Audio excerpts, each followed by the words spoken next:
वो हमारे समाज में सबसे बड़े पद पे पहुँचे हैं, और पहुँचे हैं तो हम उनसे अपेक्षा भी करते हैं कि समाज को उसी तरीके से गति देने के लिए हमें मार्गदर्शन करें।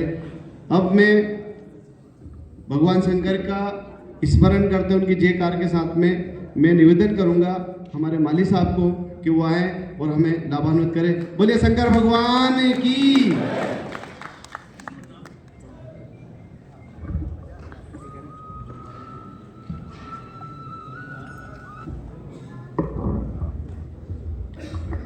बोलिए भारत माता की। आज के इस पाठक सम्मेलन और सहयोगियों के सम्मेलन में मंच पर उपस्थित हमारे भाई महेश पुष्पत जी जो कि मंडल अध्यक्ष हैं, हमारे भोपाल क्षेत्र की पंचायत के अध्यक्ष भाई हरिनारायण माली जी, पूर्व अध्यक्ष सारंगपुर माली समाज के श्री पुष्पत साहब, वरिष्ठ समाज सेवी और महात्मा संयुक्त माली सैनी मरार समाज के कोषाध्यक्ष श्री घनश्याम राहुल जी, भोपाल से पधारे ईटखेड़ी पंचायत के तीसरी चौथी बार निर्वाचित हुए सरपंच भाई हरि सिंह सैनी जी और संयुक्त माली सैनी मरार समाज के महासचिव, युवा माली महासभा के अध्यक्ष भाई राधेश्याम माली जी, और ये वहाँ के कांग्रेस के ब्लॉक अध्यक्ष भी हैं भोपाल के। इकलेरा से पधारे हमारे आदरणीय सुमन साहब और हमारे आदरणीय पुष्पत साहब। साथ ही आज के इस कार्यक्रम में पधारे हुए रोडेराम जी पुष्पत भुजनेर, नरेंद्र जी पुष्पत तो हैं ही हैं जो इस कार्यक्रम के सूत्रधार, और पुष्पत ज्योति के ज्योति से मशाल तक जो ले जाने का काम किया, जिन्होंने पुष्पत ज्योति को जवाहरलाल जी पुष्पत देवास, बाबूलाल जी पुष्पत मलावर, सुनील जी पुष्पत पचोर, राजेंद्र जी पुष्पत पचोर, राधेश्याम माली जी पुष्पत पचोर, संतोष जी पुष्पत पचोर। साथ ही हमारे सामने बैठे हुए सामाजिक बंधु और वो पत्रकार साथी जिन्होंने कंधे से कंधा मिला करके नरेंद्र भाई को पूरे 30 साल इस पुष्पत ज्योति को चलाने में मदद की, कंधे से कंधा लगा के उनका सहयोग किया, ऐसे पत्रकार बंधु, माताएं, बहनें। सर्वप्रथम मैं अपने उद्बोधन के पहले महात्मा ज्योतिबा फुले जो कि माली समाज के में जन्मे किंतु इस देश के आइकॉनिक, इस देश के राष्ट्रपिता ज्योतिराव फुले जी को स्मरण करता हूँ, जो कि अम्बेडकर के गुरु। और आज हम जो जिस व्यवस्था में आज, चाहे मैं अगर पढ़ लिख के एडिशनल कलेक्टर बन गया, या कोई हमारे भाई पार्षद बन रहे हैं, या पुष्पत जी मंडल अध्यक्ष बने हैं, या हरि सिंह सैनी जी अगर आज सरपंच बने हैं, या सामने कैलाश जी अगर पार्षद बने हैं, तो वो देन सिर्फ महात्मा ज्योतिबा फुले और माता सावित्रीबाई फुले की। यदि माता सावित्रीबाई फुले और ज्योतिबा फुले शिक्षा का अधिकार एक वर्ग विशेष को था, सबको पता है। यदि वो ना होते तो आज ना महिला शिक्षा होती, और जो हमारी महिला बहनें 50% आरक्षण लेकर के जिला पंचायत अध्यक्ष बन जाती हैं, जनपद अध्यक्ष बन जाती हैं, या पार्षद बनती हैं, मेयर बनती हैं, नगर पालिका अध्यक्ष बन जाती हैं, तो ये उन्हीं महापुरुषों की मेहनत का परिणाम है। आज से 200-250 साल पहले अगर आप सोचें, उस समय की परिस्थितियों को सोचें कि 200 साल पहले क्या सामाजिक ताना बाना था, अंग्रेजों का राज्य था, और हिंदू समाज भी जो है उसमें 4 ही वर्ण थे, और एक वर्ण विशेष को ही जो है विशेषाधिकार प्राप्त थे। वो सब बताने की जरूरत नहीं है, वो सबको पता है। ऐसी परिस्थितियों में माली के घर पैदा हुए महात्मा ज्योतिबा फुले और सावित्रीबाई फुले सर्वप्रथम उन्होंने जो है शादी हुई, सावित्रीबाई पढ़ी लिखी नहीं थी, उन्होंने उनको पढ़ाया, फिर उन्होंने बच्चियों का स्कूल खोला। ये सब स्टोरी और कहानियाँ हम पढ़ चुके हैं। मैंने अंबेडकर का नाम इसलिए लिया कि अंबेडकर ने जो महात्मा ज्योतिबा फुले ने मिशन चलाया था, उसको स्वतंत्रता के पहले और स्वतंत्रता के बाद उस मिशन को आगे बढ़ाया गया है। हम में से जो पढ़े लिखे लोग हैं, बहुत सारे हमारे लोग ये नहीं जानते कि जिस सनातन की आज लोग बात करते हैं, या हिंदू धर्म की बात करते हैं, या ब्राह्मण धर्म की बात करते हैं, उसमें 4 वर्ण हुआ करते थे और आज भी 4 वर्ण हैं जो है, वो सब आपको पता है, ब्राह्मण, क्षत्रिय, वैश्य और शूद्र वर्ण। वो तो 1947 के पहले हम सब, जब ये साइमन कमीशन 1927 में आया था, उसके पहले हम सब शूद्र थे।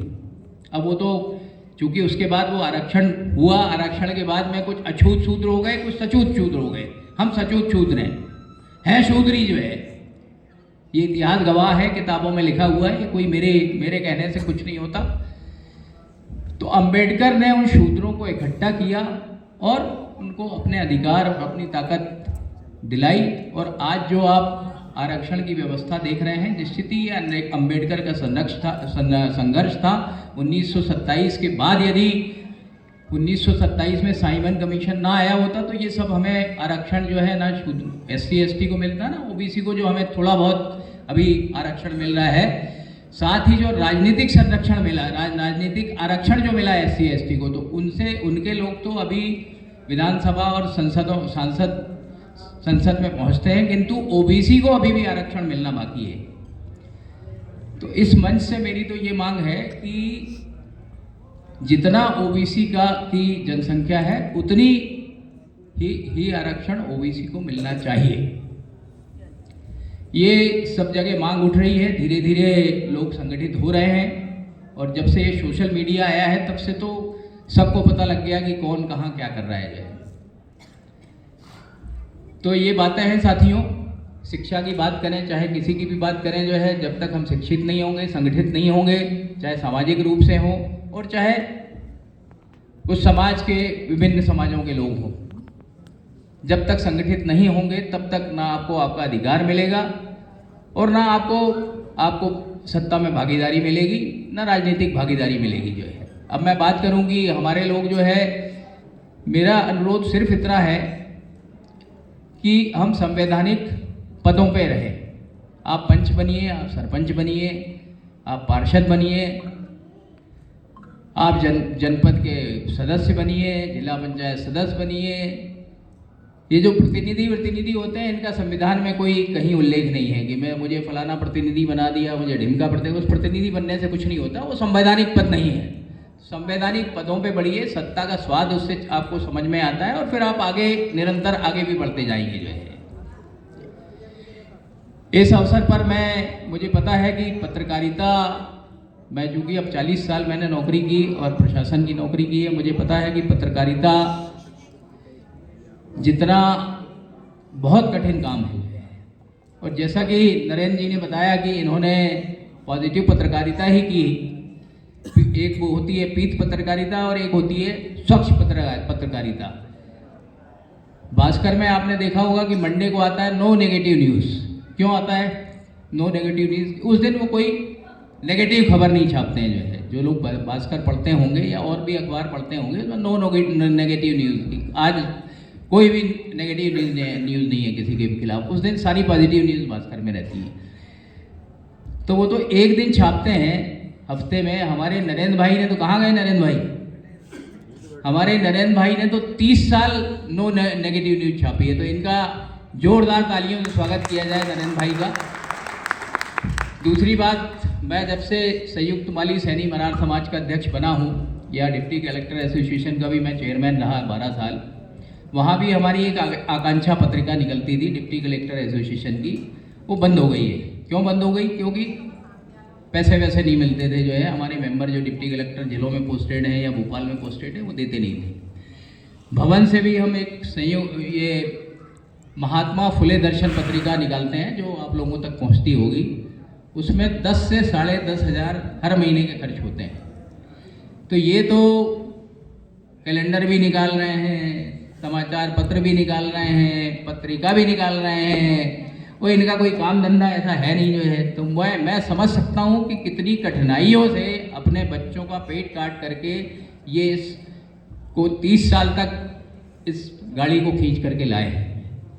तो मैं पुष्पत ज्योति में जिन्होंने जाने अनजाने में इन्हें मदद की, जैसे अभी आपने देखा होगा कि भावुक हो गए थे नरेंद्र भाई। क्यों भावुक हो गए? अभी एक इनके मित्र आए थे ना, वो भावुक इसलिए हो गए कि हो सकता है कि किसी दिन इनके पास जेब में पैसे नहीं होंगे, तो मित्र ने बोला ले यार चल इस महीने तू मेरे से ले ले और निकाल, अपनी पत्रिका निकाल तू तो जो अपने कर्मा को आगे बढ़ाता चल जो है।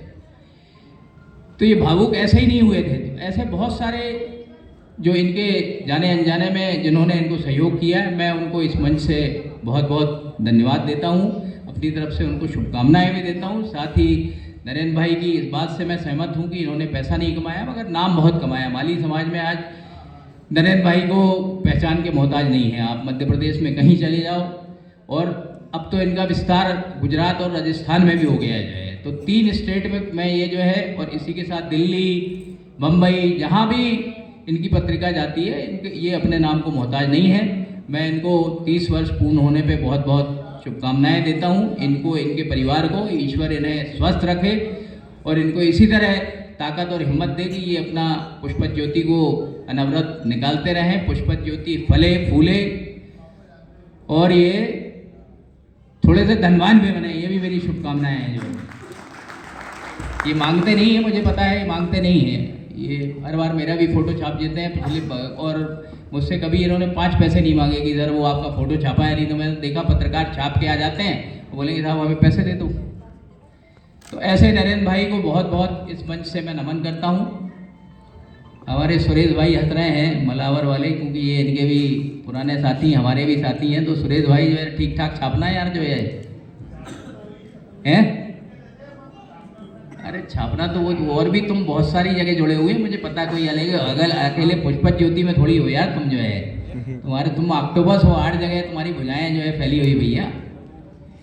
तो मेरी बहुत बहुत शुभकामनाएं। साथ ही युवक युवती परिचय सम्मेलन ये बहुत सालों से कर रहे हैं, करते रहें। इससे कोई फ़र्क नहीं पड़ता कि इतने रजिस्ट्रेशन हुए, वो ये जाएगा। बच्चियाँ नहीं आई, कोई बात नहीं, बच्चियाँ शर्माती हैं, कुछ बच्चे भी नहीं आए, मगर ये मिशन को चला रहे हैं, चलाते रहें। उसके लिए भी आज यदि कोई बच्चे और बच्चियों का संबंध हो जाए इस परिचय सम्मेलन से तो वो सार्थक होगा। बहुत मेरी उनको शुभकामनाएं कि आज जो परिचय सम्मेलन हुआ है उसमें जो है कुछ संबंध बन जाए, तो आगे के जीवन के लिए उनको बहुत शुभकामनाएं। साथ ही एक अच्छी बात मैंने देखी कि पाठकों का भी नरेंद्र भाई ने सम्मान किया है। तो वो पाठक बंधु जिन्होंने इतने साल तक, इस 30 साल तक इस पुष्पत ज्योति के कारवां को चलाया, उन्हें भी मैं दिल की गहराइयों से बहुत बहुत शुभकामनाएं, धन्यवाद। और जितने तरह के वाद होते हैं सब प्रेषित करता हूँ। नरेंद्र भाई आप इसी तरह से संघर्ष करो, हम आपके साथ हैं। हम अब इस अवसर पर मैं एक घोषणा और करना चाहता हूँ कि अभी किस्मत से जो डायरेक्टर पब्लिसिटी है दीपक सक्सेना साहब, वो हमारे बड़े करीबी है। तो आप एक आध विशेषांक निकाल लो तो हम 5-1 लाख रुपए आपको उनसे दिलवा देंगे। तो मैं कोशिश करूंगा कि नरेंद्र भाई को 5 लाख रुपए मिले। अब मैं मतलब कोशिश कर सकता हूं, मगर 2 लाख 2.5 लाख की तो मेरी जिम्मेवारी है। मतलब वैसे तो मैं अड़ जाऊंगा तो 5 लाख भी देंगे और मैं अड़ूंगा इनके लिए जो है। तो आप किसी एक आध विशेषांक निकालिए, विशेषांक में मैं तो आपको कोशिश करूंगा कि 5 लाख रुपए वहाँ से मैं दिलवाऊँ आपको जो है। तो ये मैंने इसलिए बोला कि इनके पास पैसे नहीं हैं, कम से कम इनकी जो इधर उधर उधारी होगी वो पड़ जाएगी बेचारों की, नरेंद्र भाई की जो है। तो मैं भरपूर प्रयास करूंगा। साथ ही हमारी जहाँ ज़रूरत हो नरेंद्र भाई हम हाजिर हैं, जब आप जैसा कहेंगे वैसा।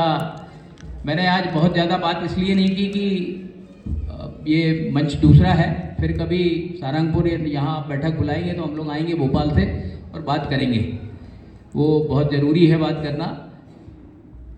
तो पुनः पिछड़े और माली समाज में जन्मे महात्मा ज्योतिबा फुले, सावित्रीबाई फुले, आरक्षण के जनक साहू जी महाराज कुर्मी, बाबा साहब अम्बेडकर, शिवाजी महाराज, सम्राट विक्रमादित्य, चंद्रगुप्त मौर्य, इन सबको याद करते हुए मैं अपनी वाणी को विराम देता हूँ। सबको आपने यहाँ बुलाया, मुख्य अतिथि मुझे बनाया, सम्मान किया, बोलने का अवसर दिया, उसके लिए बहुत बहुत धन्यवाद।